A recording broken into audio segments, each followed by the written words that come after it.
Kevin, how much of the decision was led by, in terms of to pause yesterday, was led by the bond market and what you were seeing there and anxiety on that front?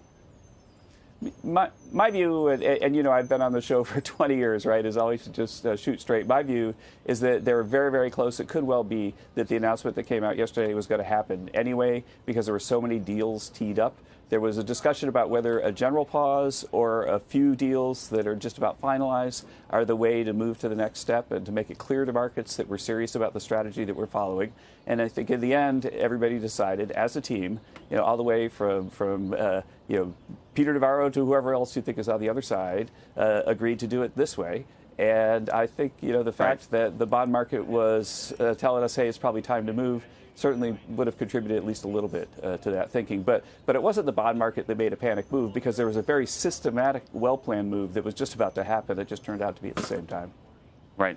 Now, the reason I ask about the bond market, Kevin, is as this plays out over the next 90 days, and we all watch the bond market as well, and I imagine you folks will too, if we see a spike in the bond market in a similar way to what we saw, you know, in the last 48 hours prior to the pause, how you think that changes the negotiations, or if it does at all, and also how our allies or folks who may not be our allies or negotiating against us on tariffs are going to be thinking about that bond market. Well, I think that you can think about there being two phases.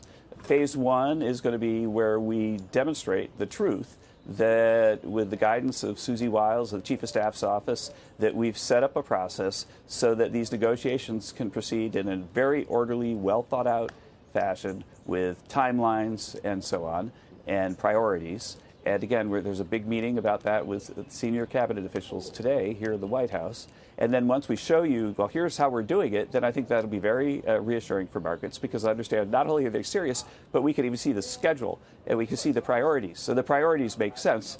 And then I think that the second phase will be when you start to see the actual deals and see the characteristic of them and they say, oh, not only are they talking about it, but they're delivering.